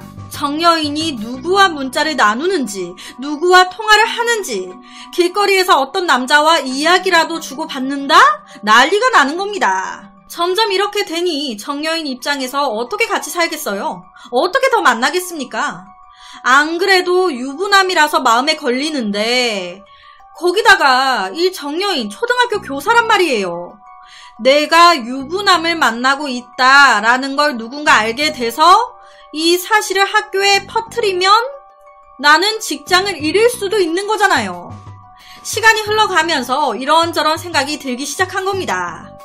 현실적으로 생각하기 시작한 거죠. 그러다 보니 이 정여인은 한 10개월 정도 동거를 했을 때 김씨에게 헤어지자고 얘기를 하게 됩니다. 누가 우리 사이 알까봐 겁도 나고 점점 당신 집착 심해지는 것도 나 견디기 힘들어. 우리 헤어져. 하지만 이 김씨 헤어지겠습니까? 이미 전부터 엄청나게 집착을 해오던 남잔데 절대 순순히 안 헤어지죠. 자기 본처가 있으면서 이래. 여튼 너 딴 새끼 생긴 거야? 그래서 헤어지자고 하는 거야? 난리가 난 겁니다. 하지만 어쩌겠어요. 정여인의 마음이 확고한데. 얼마 안 가 김씨는 정여인의 집에서 자기 짐을 모두 빼고 깨끗하게 서로 헤어지게 됩니다. 그렇게 며칠이 더 흐릅니다. 2015년 1월 모처럼 쉬는 날 정여인이 집에 있는데 몸이 안 좋아. 요새 왜 이러지? 무리했나? 그로부터 다시 2달 뒤 출근하는 정여인의 발걸음이 갈수록 무거워지기 시작하더니 어느 날부턴가 눈앞에 헛게 보이기 시작하고 헛게 들리기 시작하고 동공이 풀리면서 몸이 점점 더 이상해지기 시작하는 거예요. 당연히 심상치 않은 상황에 정여인은 바로 내과 병원을 찾아가게 됩니다. 선생님, 저 어떻게 된 거예요? 그런데 의사가 도리어 화를 내는 거예요. 어떻게 된 거라니요? 본인이 더 잘 아시잖아요. 드시는 약 있죠? 에? 무슨 약이요? 저 먹는 약 없는데. 오늘 먹은 거라고 사과즙 하나밖에 없어요. 도대체 이게 무슨 소린가? 그런데 갑자기 경찰이 병원을 찾아옵니다. 정여인, 같이 서로 좀 가시죠. 몸이 아파서 병원에 왔다가 정여인 도리어 경찰에 체포가 된 겁니다. 무슨 죄목으로? 마약류 관리법 위반 혐의로. 병원에서 소변 검사를 했는데 메스암페타민, 그러니까 필로폰 양성 반응이 나와가지고 병원에서 경찰에 신고를 한 겁니다. 마약? 정여인 마약 안 했는데? 도대체 이게 무슨 상황이야? 알고 보니까 정여인의 변심을 받아들이지 못했던 김씨가 막 이대로는 그냥 못 있겠어. 미치겠는 거예요. 복수하고 싶어. 그래서 생각한 겁니다. 정여인이 마약을 하고 있다는 게 알려지면 하고 있는 초등학교 교사짓도 못하게 되겠지? 사회적으로 매장당하겠지? 내가 너한테 어떻게 했는데 네 년이 나를 배신해? 너 같은 년은 아주 매장을 당해봐야 돼. 그래서 브로커를 통해서 필로폰을 구입한 겁니다. 그럼 이 마약을 어떻게 하게 하지? 아, 그래. 그렇게 해야겠다. 이 김씨가 생각해낸 방법이 비타민 약통에 이 필로폰 마약을 담습니다. 그리고 사과를 한 무더기 사가지고 배즙이나 사과즙을 만들어주는 곳 있잖아요. 거기 찾아가요. 아우, 사장님, 사과즙 좀 만들어주세요. 아, 그리고 이거 비타민인데 이거랑 사과랑 잘 섞어서 부탁드립니다. 마약을 넣어서 사과즙을 만든 겁니다. 그 후 그걸 정여인에게 보냅니다. 그냥 보내면 안 먹을 수도 있잖아요. 그러니까 그 사과즙 안에 편지를 써서 보내요. 너 만날 때 주려고 챙겨놨던 거야. 아무래도 이걸 줘야 내 마음이 편할 것 같아서. 잘 지내? 이런 편지에 아무것도 몰랐던 정여인, 마음이 안 좋으니까 이런 짓을 꾸몄을 거라고는 진짜 생각 1도 못하고 그 사과즙을 마신 겁니다. 사과는 매일 아침 챙겨 먹어야 좋다고 하잖아요. 매일 아침 출근하기 전에 그 사과즙을 하나씩 꺼내서 먹고 출근한 거예요. 마약이 든 사과즙을. 거기다 이뿐만이 아닙니다. 이 정여인 차에 몰래 김씨가 들어가가지고 정여인 차 안에 필로폰 주사기를 숨겨놓고 나옵니다. 그리고 자기가 경찰에 신고해요. 정여인 마약하는 여자입니다. 차를 한번 보세요. 마약이 있을 거예요. 상습적으로 마약하고 있는 여자예요. 처벌해주세요. 이런 신고에 실제로 정여인 집으로 경찰이 출동해가지고 정여인 차를 수색까지 했어요. 와, 그런데 진짜 옆에 보시는 것처럼 차 안에서 필로폰 주사기가 나오네? 이런 상황에 정여인은 황당하잖아요. 나 마약 안 하는데? 병원에서도 그렇고 이거 뭐야? 이뿐만이 아닙니다. 김씨는 정여인이 일하고 있었던 초등학교에도 마약을 보냅니다. 마약이 든 상자를 정여인의 직장 동료 교사, 그리고 정여인이 가르치고 있었던 아이의 학부모에게까지 택배로 보내요. 아예 매장시켜 버리려고. 이때 무슨 정여인이 마약을 권유하는 듯한 편지까지 넣어가지고 보냅니다. 옆에가 실제 편지예요. 안녕하세요. 저는 정여인이라고 합니다. 제가 보내드린 필로폰 마약 맞고 나면 필요가 없습니다. 그냥 무료로 드리고 있으며 한번 맞고 나면 효과가 장난 아닙니다. 연락 주시면 한 작대기에 70만원에 드리겠습니다. 정여인이 상습적으로 마약을 투약하고 있다고 알리려고. 정여인은 사과즙에 마약을 넣었을 거라고는 생각도 못한 채 마약이 든 사과즙을 계속 마셨고 중독 증상이 발견되고 나서야 이 사실을 알게 됐습니다. 이 무슨 봉변입니까? 헤어지자고 해서 짜증난다고 경찰서에, 직장에, 학부모들에, 피해자 본인에게까지 나한테 헤어지자고 한 대가라고 사회에서 매장시켜버리겠다며 마약 테러를 한 건데 참 진짜 별의 별 사건이 다 있죠. 제가 이 사건에 대한 재판 결과라든지 이런 거를 찾지를 못했어요. 이 사건에 대한 기사만 많더라고요. 제가 나중에 처벌에 관련해 알게 되면 이 영상의 더보기란에 추가로 적어 놓도록 하겠습니다. 그래서 오늘은 참 할 말을 잃게 만드는 무서운 이별 복수극에 대한 한 사건을 가지고 왔습니다. 1998년 12월 9일 충북 제천에서 40대 남자가 홀로 살고 있었던 컨테이너 박스에서 불이 났습니다. 119 구조대가 불을 끈 뒤 경찰은 바로 현장 감식에 들어갔는데요. 옆에가 당시 실제 현장 사진이에요. 보시면 완전히 다 싸그리 다 타버렸죠. 사건의 시작은 아무래도 현장에 있던 LP 가스통에 불길이 닿으면서 시작이 된 듯 보였습니다. 일반 방화 사건으로만 여겼던 경찰. 그런데 집 안을 쓱 둘러보는데 침대 쪽에 뭔가 재 같은 게 뭉탱이로 있는 거예요. 이거 시신 아니야? 그 컨테이너 박스 안에서 한 사람의 시신이 나온 겁니다. 주방 집기들이 드문드문 흉한 형체를 드러내고 있었지만 화마에 목숨을 뺏긴 한 사람의 시신은 도무지 형체를 알아볼 수 없는 상태였습니다. 진짜 그냥 다 재가 돼 있었어요. 그렇다면 불길 속에서 완전히 다 타버린 이 사망한 사람은 누구인 걸까? 신원 파악이 급선무였습니다. 경찰은 바로 주변 탐문 수사부터 시작을 했는데 이웃들 말로는 이 컨테이너 박스에 이 씨라는 남자가 혼자 살고 있었다는 거예요. 그런데 경찰은 이 씨라는 이름 낯설지가 않았습니다. 왜냐? 이 씨는요, 사람을 죽여가지고 깜빵에 있다가 불과 5개월 전에 출소한 남자였거든요.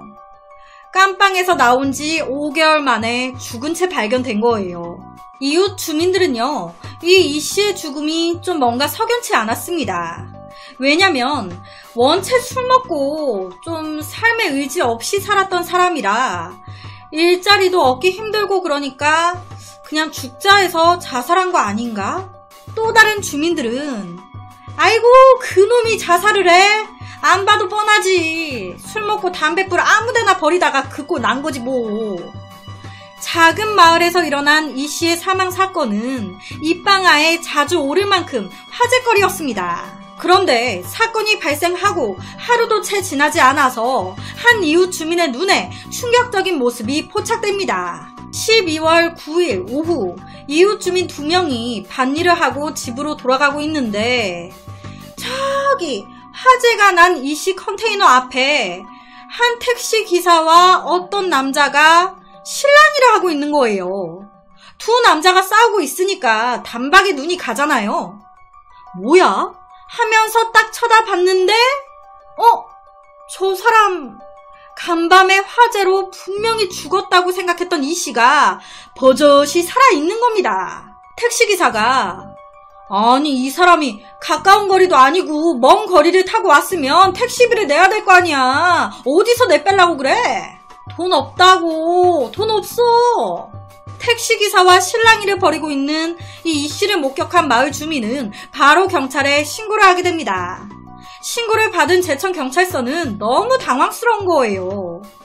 아니 컨테이너 안에서 사망한 채 발견된 사람이 이 씨인 줄 알았는데 살아있다.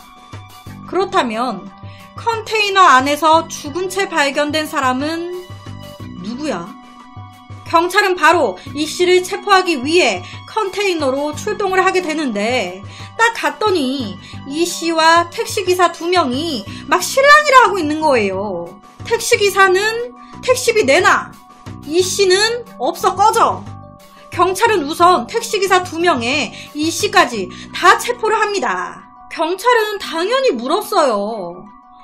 이 씨, 우리는 컨테이너 안에서 죽은 채 발견된 사람이 당신인 줄 알았어요.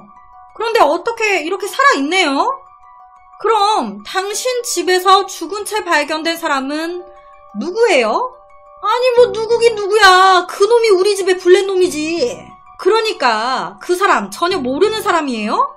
몰라. 나는 그 사람 모른다고. 이 씨 자기는 자기 집 안에서 죽은 채 발견된 남자가 누군지 전혀 모른다는 거예요. 하지만 반대로 이 택시기사의 말은 달랐습니다.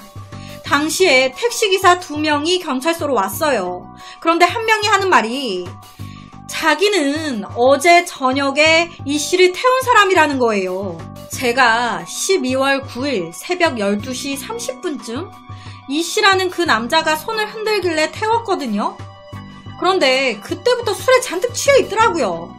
그래서 제가 손님 약주 좀 하셨나봐요. 말을 걸었죠. 그랬더니 하는 소리가 무슨 자기가 행색은 이래도 고향에 땅도 많고 집도 여러 채 있다는 거예요. 그래서 뭐 저야 손님이니까 아, 돈 많이 버셨나봐요. 맞장구 좀 쳐줬더니 갑자기 나한테 하는 말이 기사 양반 돈 많이 벌면 뭐해. 마누라가 바람났는데. 그래서 내가 그놈을 죽였어. 내 마누라 꼬신 그 젊은 놈을 내가 죽여버렸단 말이야. 그런데 죽이고 나니까 이 시신을 어떻게 해야 될지 모르겠네. 그래서 내가 우선 그냥 내 집에 이불로 덮어놨단 말이지. 기사 양반이 나를 좀 도와주면 안 되나? 그 죽은 놈을 뭐 땅에 파 묻든지 어떻게 해야 될 것 같은데. 나 혼자서는 좀 무리니까 기사 양반이 조금만 도와줘. 내가 대가는 톡톡히 쳐줄게. 이렇게 말을 했다는 겁니다. 이 말을 들은 이 택시기사 얼마나 섬뜩했겠어요. 지금 이 택시 안에 이 사람이랑 나밖에 없는데, 주위에 껌껌한데, 그런데 이 사람이 사람을 죽였다는데. 처음에는 되게 놀랬는데 어떻게 또 좀 다르게 생각을 해보니 이 이씨 완전히 꽐라 상태였잖아요. 그러다 보니까 이 사람 술 취해서 헛소리 하는 거겠지 라고 생각을 한 거예요. 설마. 그렇게 생각했기에 목적지인 이 씨의 집 컨테이너 앞까지 태워줬던 겁니다. 그렇게 컨테이너 앞에 도착해서 당연히 돈 받아야 될 거 아니에요. 자, 손님 13,000원입니다. 그랬더니 이 씨놈이 그냥 내리네. 아까는 무슨 땅이 많고 집이 많다더니 택시비도 안 주고 뭐 하는 거야? 짜증나니까 이때 택시기사가 왜 돈 안 주냐고 따진 거예요. 그랬더니 그때 이 씨가 택시비 없다니까? 왜? 너도 죽고 싶냐? 그런데 이게 사람이 풍기는 그 느낌이라는 게 있잖아요. 이 씨의 그때 눈빛하며 살기가. 그래서 이때 택시기사가 그냥 도망치듯 그대로 가버린 겁니다. 그런데 다음날이 돼서 생각해보니까 그 택시비 못 받은 것도 너무 억울하고 진짜 사람을 죽였나? 찜찜했던 거예요. 그래서 확인도 해볼 겸 다시 이 씨 컨테이너 집으로 찾아왔던 겁니다. 그런데 딱 그때 이 씨가 다른 택시를 또 타가지고 그 택시기사한테도 돈을 안 주니까 그 택시기사와 실랑이를 또 하고 있었던 거예요. 그래서 경찰이 출동했을 때 이 씨가 새벽에 탄 택시기사 그리고 체포될 당시 오전에 탄 택시기사 이렇게 2명이 현장에 있었던 겁니다. 여튼 분명히 그때 이 씨가 이 택시기사에게 사람을 죽였다고 얘기를 했다. 도와달라고까지 했다. 그런데 이에 대해서 이 씨는 억울하다는 거예요. 자기는 그런 말을 한 적이 없다고. 무슨 소리 하냐고. 내가 사람을 왜 죽이냐고. 그런데 경찰이 괜히 경찰입니까? 이 씨의 옷을 쓱 봤는데 잠바에 얼룩이 묻어있는 거예요. 일반 사람이면 그냥 넘어갈 수 있을 정도의 약한 얼룩이었지만 이게 경찰, 형사들의 눈에는 심상치가 않았습니다. 이 얼룩 이거 뭐예요? 이거 피 아니에요? 이거 뭐지? 이거 흙인가? 나도 잘 모르겠는데. 맞다. 이거 전에 술 먹다가 내가 친한 친구랑 싸워가지고 그 사람 코피가 내 옷에 묻었었네. 아이 내 정신 좀 봐. 이 말에 경찰 바로 그 싸운 친구가 누군데요? 전화번호 어디 사는데? 그 친구 불러요 지금. 삼자대면 시킨 거예요. 진짜 둘이 싸워가지고 당신 코피가 이 씨 옷에 묻은 겁니까? 그랬더니 당시 싸웠다던 이 친구가 무슨 소리 하냐는 거예요. 야, 이 씨, 너 무슨 소리 하는 거야? 너랑 나랑 싸운 거는 여름이야, 이놈아. 몇 개월 전인데 이제 와서 무슨 피가 묻어 묻기를. 여름에 치고받고 너랑 나랑 싸웠는데 네가 그때 이 겨울 잠바를 입고 있었다고? 말이 되는 소리를 해라. 즉, 거짓말. 바로 들통난 거죠. 그럼 왜 거짓말을 했을까? 빼박이잖아요. 이 씨, 그만하고 자백해요. 그래요. 내가 죽였어요, 내가 죽였어. 그렇게 범인 잡았습니다. 그렇다면 이 씨의 집 컨테이너 안에서 죽은 채 발견된 이 사람은 누구였던 걸까요? 누구인 걸까? 그런데 이 씨 죽은 사람이 누군지 모른다는 거예요. 자기가 죽인 사람이 누군지 모른다는 겁니다. 정말 누군지 몰라요. 나도 처음 본 사람입니다. 와, 이게 무슨 상황이야? 화재 사고로 죽은 줄로만 알았던 이 씨. 사건 발생 만 하루 만에 살인사건의 용의자로 운명이 뒤바뀌었습니다. 경찰은 사건 현장 일대를 샅샅이 뒤지면서 광범위한 수사를 벌였지만 피해자의 신원을 확인할 만한 단서는 찾지 못했습니다. 정확한 단서가 될 만한 것은 국과수의 부검 결과뿐. 부검 결과 변사자는 남자로 혈액형은 AB형으로 확인됐습니다. 그리고 옆에는 부검 결과 발견된 변사자의 유일한 유류품입니다. 앞니 2개와 왼쪽 윗 어금니 3개에 씌워져 있던 보철. 그런데 이 치료가 된 보철 상태가 영 엉망진창인 거예요. 아무래도 피해자가 생전에 무면허업자한테 치료를 받았던 것 같다고. 그렇다면 도대체 사건 당일 무슨 일이 있었던 걸까요? 무슨 일이 있었길래 이 씨는 전혀 알지도 못하는, 이름조차 모르는 이 남자를 죽이고 불까지 태웠던 걸까? 이 씨 말로는 사건 당일이었던 12월 8일 오후 자기 혼자 컨테이너 자기 집 안에서 고기에 술을 마시고 있었다는 거예요. 혼자 소주 대병을 까고 있는데 누군가 문을 두드린 겁니다. 누구야? 저 여기 일거리 좀 없습니까? 일자리 찾는다고 이 피해자가 찾아왔던 거예요. 그런데 이때 이 씨는 이미 만취 상태였단 말이에요. 오히려 잘됐다 했던 거예요. 술 친구 같이 술 마시면 되겠다. 그래서 이 씨가 일자리? 당신 일 잘해? 술은 잘 먹어? 아이 됐고 들어와 나랑 같이 술이나 한잔 합시다. 그렇게 어영부영 처음 만난 이 두 사람이 술을 마시게 된 거예요. 그러면서 이런저런 얘기를 나눴는데 이 씨가 피해자한테 뭐 일자리 구한다면서 일은 해봤고 농사는 지어봤어? 그랬더니 피해자가 아이 형님이 도와주셔야죠. 형님? 내가 형님이야? 당신 몇 년생인데? 저 58년 개띠입니다. 피해자가 이때 나이를 얘기한 거예요. 피해자의 나이는 58년 개띠.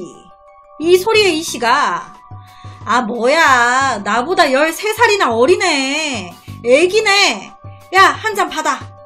그렇게 또 얘기하다가 피해자가 몇 년 동안 교도소에서 썩었더니 제 얼굴이 나이보다 좀 더 들어 보이죠? 이 소리에 이 씨가 놀란 거예요. 왜? 이 씨도 깜빵 갔다 왔잖아요. 너도 교도소? 나도 교도소. 너 어디 교도소에 있었어? 저 춘천에 있었습니다. 그러니까 이 피해자는 전과가 있어 춘천 교도소에 수감된 전적이 있는 58년 개띠 남자인 거예요. 그리고 이 피해자는 이 씨와 대화를 하면서 자기 고향은 강릉이고 자기는 안동 김씨라고 얘기를 합니다. 영월에서 막노동하고 살다가 일자리를 찾아 제천으로 왔다고. 그렇게 12월 8일 오후부터 시작된 술자리는 저녁 늦게까지 이어졌습니다. 술을 얼마나 많이 마셨겠습니까? 완전 둘 다 꽐라가 돼가지고 노래 부르고 난리가 난 거예요. 그러다가 이 씨가 잠깐 소변을 보고 오겠다며 자리를 잠깐 비웁니다. 그런데 그 사이에 이 피해자가 술을 너무 마셔가지고 이게 뭐 주체할 틈도 없이 그냥 이 씨 집 안에다가 오바이트를 그냥 갖다 뿌린 거예요. 우엑 하면서 침대하며 다. 그러면서 술 기운이 더 확 올라오니까 피해자가 그대로 푹 쓰러진 겁니다. 아무것도 모르고 소변 보고 들어온 이 씨, 집 상태를 보고 기겁을 한 거예요. 뭐 오늘 처음 본 놈이 내 집 안에 침대하며 받아가며 오바이트를 다 해놓고 그 사이에서 뻗어 있으니까 와 씨 이거 뭐냐. 야 이 새끼야 일어나라. 그리고 그때부터 둘이 치고받고 싸우기 시작한 겁니다. 이 용의자 이 씨가 이 새끼가 돌았나 여기다 토를. 야 너 안 꺼져? 당장 꺼져 이 새끼야. 그랬더니 이 피해자도 술 기운에 사람도 못 알아보고 너 누구야? 네가 뭔데 나가라 말아야.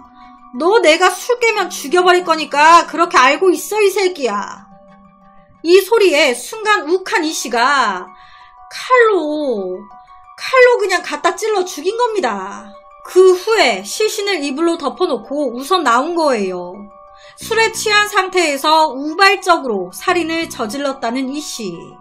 비슷한 범행으로 실형을 살고 나온 지 5개월 만에 또다시 일으킨 살인이었습니다. 만약 피해자의 시체를 그대로 놔둔다면 또다시 잡히고 말 거라는 생각에 이 씨는 고깃집으로 가서 또 술을 마시면서 시체를 처리할 방법을 궁리하기 시작합니다. 그리고 생각하고 생각해 이 씨가 택한 방법은 피해자가 이 씨 자신인 것처럼 위장하는 것. 그렇게 다시 집으로 돌아갈 때 앞서 말씀드렸던 택시기사 차를 탄 거예요. 그리고는 혹시나 싶어 도와달라는 식으로 얘기를 했던 겁니다. 그런데 역시나 택시기사가 안 도와줄 것 같아. 그래서 자기가 원래 계획했던 대로 피해자의 모습을 전혀 알 수 없게 만든다면 사람들은 모두 컨테이너에서 죽은 사람을 바로 자기 자신이라고 여길 터. 그렇게 용의자 이 씨는 완전 범죄를 꿈꾸면서 피해자의 몸에 불을 질렀습니다. 용의자 이 씨에게 살해당한 이름 모를 피해자. 형체를 알아볼 수 없을 정도로 까맣게 타버렸지만 자신의 억울함을 호소라도 하듯 몇 가지 단서를 남겨놨습니다. 피해자의 나이는 42살 남성으로 추정되고 혈액형은 AB-형. 용의자인 이 씨가 기억하는 사건 당시 피해자 옷차림은 회색 바지와 청색 점퍼를 입고 있었고 고향이 강릉이며 안동 김씨일 가능성이 있습니다. 그리고 피해자는 무면허 업자에게 치아 치료 받은 걸로 보이는 앞니 2개 그리고 어금니 치료가 있었는데 옆에 보시는 것처럼 앞니 2개가 치료받은 상태였기 때문에 말을 하거나 웃었을 때 딱 티가 났을 거예요. 그래서 친지나 가족, 친구들은 딱 확인이 어느 정도 가능할 수도 있지 않을까. 이 사건은요, 피해자를 알 수가 없는 사건이에요. 범인은 잡혔습니다. 피해자의 신원을 알 수 없는 사건. 제천경찰서에서는 이 피해자의 신원을 알아내기 위해서 TV라든지 신문이라든지 사람들에게 제보를 요청했습니다. 혹시 아는 사람 있냐? 주변에 실종된 사람 있냐? 하지만 현재까지도 이 피해자의 신원은 밝혀지지 않았습니다. 소리 소문 없이 자신의 이름조차 남기지 못하고 억울하게 살해당한 피해자. 그저 남겨진 단서라곤 범인과 사망하기 직전 나눈 대화가 끝인데 42살에 영월에서 제천으로 옮겨온 AB형의 춘천교도소 깜빵 전적이 있는 무면허 치아업자에게 앞니 2개와 어금니를 치료받은 억울하게 살해당한 이 남자의 진짜 이름은 무엇인 걸까요? 누구인 걸까? 시간이 정말 많이 흘렀지만 혹여나 비슷한 사람을 아시는 분들은 제천경찰서로 연락을 부탁드립니다. 그래서 오늘은 범인은 잡혔지만 몇십 년이 흐른 지금까지도 피해자의 신원은 밝혀지지 못한 한 살인사건에 대한 이야기를 가지고 왔습니다.